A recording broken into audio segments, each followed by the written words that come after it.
Hey everybody, I am working on a new motor linkage setup system for what's going to be a zombie.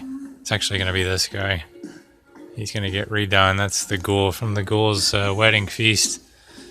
And it uses a Shiatsu motor. I just got it clamped to the table right now because I'm working on it and took it all apart to see exactly how this thing works. It's pretty cool though, so I'm going to turn it on and let you see what I've got so far.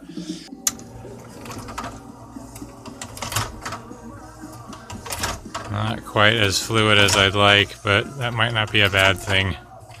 I think when some clothes are on there, it will be pretty cool. We'll see. Could be something cool. And that would be the other one. The other side of the motor will be doing the same thing for the other arm and the head. So that should be pretty cool. We'll see what happens.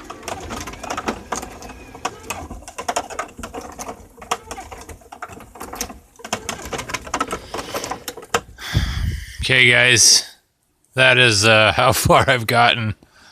It's too wide. I think it's too high. It's part of the problem. See if we can't turn it into something usable. It's just noisy and yeah, that head really whips around. Yeah. Oh, alright. I set it off before it kills my workshop. Looking much better. I think I can work with this. Let's threw some clothes on there and a mask to give you the idea. That'll look pretty cool. I realized in making my previous videos that I've kind of skipped over basically everything and just shown where I've been. So I wanted to take a few minutes and actually go over this design. First of all, I want to give credit, I think it's to Mr. Halloween Guy. And his design was very similar, except that he had 2x4s here instead of PVC. And then some kind of like a pipe clamp on a swivel. It was something that I could not find at the hardware store, and it's what was holding these on, giving them stability as well as the ability to turn. So instead of doing that, I went with I think it's 1.5 inches. It's an 1.5 inch PVC T, which I cut a little channel out that allows this allows it to turn, but not go off. I can't lift up. That actually keeps it on there while giving it the ability to turn. I just did that with a drill and then a chisel, and just threw a screw and a washer in there. And this whole thing is 3/4 inch. All the PVC you see here is 3/4, and this is right here is a coupler, straight through coupler that sits very nicely in this 1.5 inch, allowing it to turn. These are actually the stability arms. Obviously, they keep the thing stable while these things rotate off the Shiatsu motor. On the motor itself, this came with pads, these rubber pads. They're here somewhere, but I'm not going to take the time to find them and show them, but you know what they look like. They stuck out about this far. I cut them off with an X-Acto knife or a razor, just cut right down the middle, and they pulled right off. I did that on both sides, and underneath that, this is what's under there. And this was actually wider. You can see it's not uniform size now. It's because I ground it down with this grinding wheel, and to get it to fit, the PVC to fit on there. And I don't have it secured in any way. It's just press fitted on there. And actually this turns as well. So that gives the PVC the ability to turn here if it gets bound up on this other connection up here, which is the other swivel point. And this other swivel point is just a cap, 3/4 inch cap. And let me show you on this one instead because it's easier. And inside there is a washer, a nut, a lock washer, and a nut. Going into an eye hook is inside the cap. Okay? And that gives you the ability to swivel. And it also gives you this movement here, which is very important. This back and forth. You need that flexibility at this joint, otherwise this thing will not work. The only other thing I'll say is to get these arms as close as you can in, because otherwise the body looks abnormally wide. And I would give you measurements, but the shorter you can make the thing, the better. These are maybe a little over a foot, if that, at this point. These are longer, obviously screwed into a wooden base. This is another cap.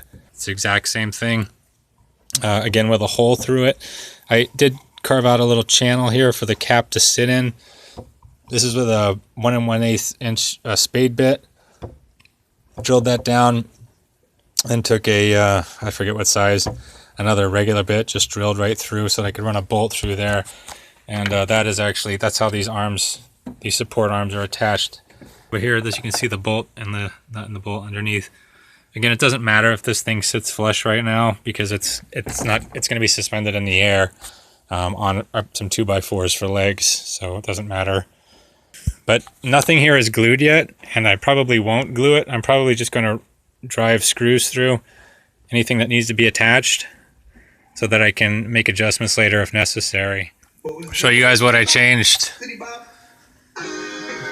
First of all, we went chicken wire between the two supports all the way around. It doesn't actually go to the back because nobody's ever going to see the back of this thing anyway. Biggest change was I got rid of the 90-degree angle right here on this control arm. This used to stick straight up right here, and the head used to be attached to this. Got rid of that because it was making really a ridiculous movement. I just didn't like it, and made a quick run to Home Depot and found this stuff.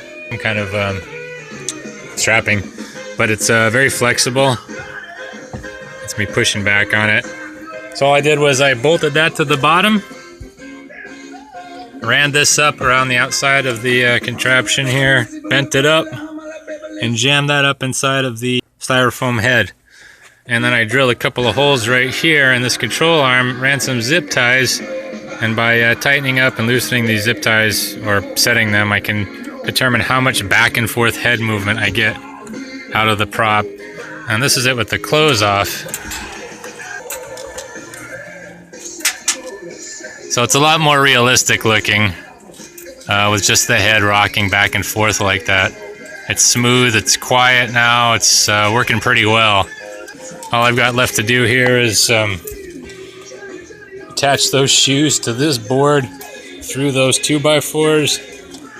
Throw pants on all of that first, and then mount that to the main board. I need to cut this board, obviously it's way too wide. I'm going to cut that as close as I can get it. Got the base done. It's not all completely fleshed out, but it is attached on the base. The waist has been trimmed, and that is essentially what it is going to look like when it is done. Doing corpsing, finishing it up on the zombie, Shiatsu zombie. And this is what we've got. So I threw in some ribs, tried to match it up as much as I could with this mask, tried to seam that up there. It's a little noticeable, but in the nighttime, you're not going to notice that, especially with the shirt covering most of that. So we're probably going to shred that shirt up. So there you go. Plastic corpsing using stains, paints, and whatever from Alan Hoppes' tutorials. Finish up that corpsing. Adjusted that arm a little bit so it's not so bizarre looking at the shoulder. It's still not perfect, but I think we are doing pretty good here. Don't have the pants really set up yet. Haven't painted the base, but corpsing took a lot of time, and I think he's looking pretty good. Hands, of course, still left. Not bad, though. It's been a week, and we've gone from a design to a fully functional zombie. The only thing I'm going to change are the hands. These are just some hands I threw on there. And I need to distress the pants still and paint the base. Other than that, this guy is pretty much done. I may do an adjustment on the head, try to make it move a little bit more, because now it's just not really doing enough. But other than that, I think it came out pretty good. The corpsing looks good, even where it meets up with the mask, which is right here. You can see the seam, but you can't see it from distance. And certainly nobody's going to notice this on Halloween. Did a lot of distressing to the suit. The only change I really made was I added a support bar, an aluminum bar in the back here. You can see it, to try to give him a little bit more, I don't know, structure in the back. But other than that, the internals have not changed from the last video. I did manage today to actually paint the base finally. A little bit of sawdust on there. That I did some other work and that dropped on there. I did distress one side of the pant leg, but you can't see it because it's so dark in here. Hold on. Does this help? I don't know, maybe a little. I did very little on it because, quite honestly, I don't think it's going to matter all that much. And I'm tired. Did a lot more distressing on the shirt, the jacket, tried to make that look a little more realistic. The way I do that too, by the way, the wood saw, and you just pull this down against the fabric, and it creates, I mean, I'm just doing very lightly here, but you really want to go at it real hard, and it does all of this. It looks really nice. So all that's left still are hands. I did monkey around with the head a little bit more. It's got more movement. I tried a bunch of different things today to get some different head movement, and none of them really worked out. But I did manage to make some adjustments, and he has more head movement. So you can see that I do have a little bit more head movement than I did previously. It's enough for me. I'm satisfied with it. I have some more arm movement out of both arms actually too. One of the connections on the Shiatsu motor actually came loose, part of the Shiatsu motor itself. Tighten that up, put it back on. Left arm has more movement. The left arm on the screen, his right. Hey guys, Montclair here, / Dave from Haunted House on Lake Terror Among Us. Here I'm going to make packing tape hands for my Shiatsu zombie. Here I am, I put a rubber glove on a prop hand that I had already, and you're going to see me now coating it with plastic packing tape. This is just regular packing tape. I learned this from Alan Hops, and he's at Stilt Beast Studios. Check him out on YouTube if you haven't already. He's got a ton of great tutorials. So basically all I'm really doing here is just taking packing tape and wrapping it around the glove over and over, trying to get every piece of that glove covered in packing tape, multiple layers, all of the fingers, around the wrist, around the palm, everywhere. One thing I did a little differently was I found it a little easier just to wrap the fingers in a big piece of tape and then cut it with scissors and smush it around the fingers. That was a little easier than cutting little bits of tape here and there. But here I am now. I've run it both ways. I'm going to remove the glove from the prop hand. Just cut a slit up the middle and then gently pull it off. And then you can tape that slit back up just with a piece of tape, and you're done.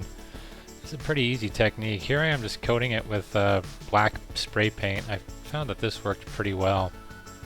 Now I'm moving on to the corpsing here. I'm going to use spray adhesive here as well.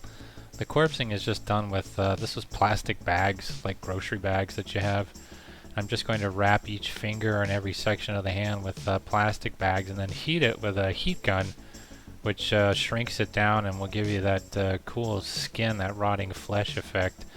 It's not too complicated, so I think I'm gonna give it a coating of another kind of spray paint. I was just searching around for anything that was that color, and the stuff I found was like a textured paint.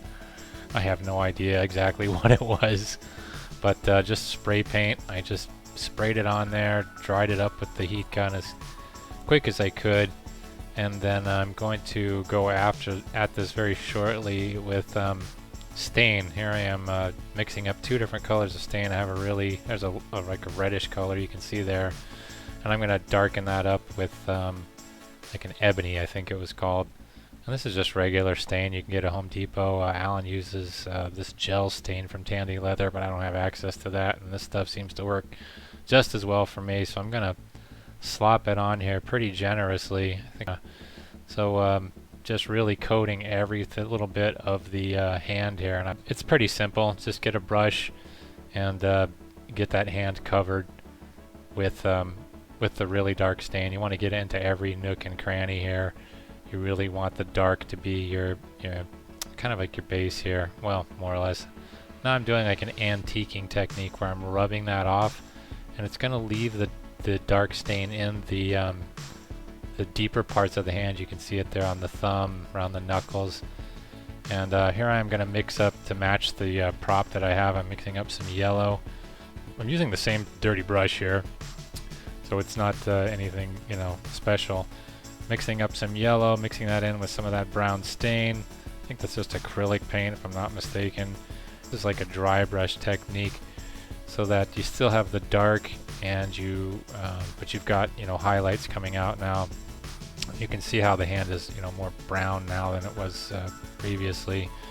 And hit that with the heat gun there. It's drying up. You can really see now how it's starting to look like something that's rotted and dead. Here I am with some red. I'm going to put some red on there, some yellow, some purple, just all kinds of different colors. And basically dry brush that stuff, so have very little paint on the brush.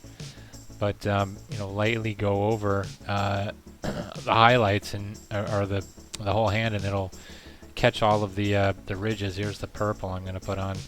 And I think I'm mixing some red later on. There's my makeshift palette, but you can see how it really hits the raised edges of the plastic bag that we shrink wrapped on there, and that will give you, looks like veins or just the edges of rotting flesh.